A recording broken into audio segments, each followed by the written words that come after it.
बली और खरगोश की दोस्ती। एक दफा का जिक्र है कि एक खूबसूरत जंगल में, जहाँ ऊंचे दरख्त और रंग बिरंगे फूल थे, एक चालाक बली रहती थी जिसका नाम विस्कर्स था, और एक खुश मिजाज खरगोश रहता था जिसका नाम फ्लापी था। हालांकि वो दोनों हमसाए थे, मगर उनकी आपस में दोस्ती नहीं थी। विस्कर्स हमेशा सोचती, मुझे किसी की मदद करने की जरूरत नहीं, मैं अपना ख्याल खुद रख सकती हूँ। फ्लापी कहता, मुझे किसी की मदद नहीं चाहिए, मैं हर मुश्किल से खुद ही निकल सकता हूँ। दोनों अक्सर एक दूसरे से बहस करते और बातचीत से कतराते। एक दिन दोपहर के वक्त विस्कर्स दरिया के किनारे एक दरख्त के नीचे सो रही थी, जबकि फ्लापी करीब ही गाजर खाने में मसरूफ था। अचानक उन्हें झाड़ियों से एक जोरदार गुर्राहट सुनाई दी। ये एक भूखी लोमड़ी थी जो फ्लापी को शिकार बनाने की ताक में थी।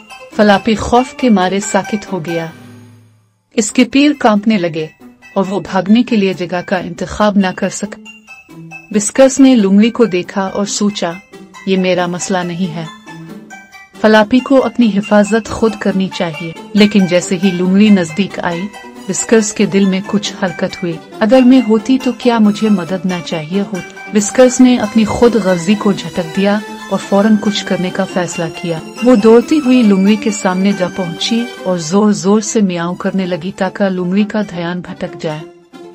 लोमड़ी ने अपना रुख विस्कर्स की तरफ मोड़ लिया और उसके पीछे भागने लगी।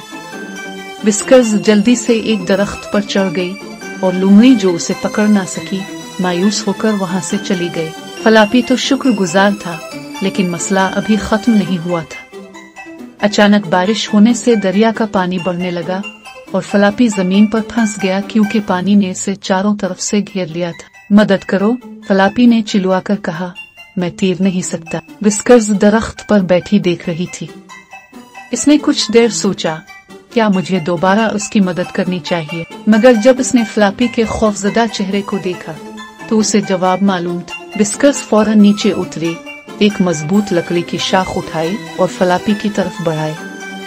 पकड़ लो, विस्कर्स ने कहा। फ्लापी ने शाख को मजबूती से पकड़ लिया और विस्कर्स ने अपनी सारी ताकत लगाकर उसे पानी से निकाल लिया। जब दोनों महफूज हो गए, फ्लापी ने आंखों में आंसू लिए विस्कर्स को देखा और कहा, तुमने न सिर्फ एक बार बल्कि 2 बार मेरी जान बचाई।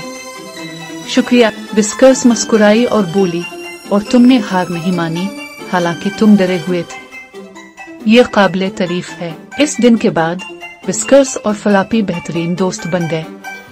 उन्हें एहसास हुआ कि एक दूसरे की मदद करने से वो ज्यादा मजबूत और खुश हो सकते हैं। अब जब भी जंगल में कोई मुश्किल में होता, विस्कर्स और फ्लापी मिलकर उसकी मदद करते। कहानी का सबक, सच्ची दोस्ती तब शुरू होती है जब हम दूसरों का ख्याल रखते हैं और मदद के लिए हाथ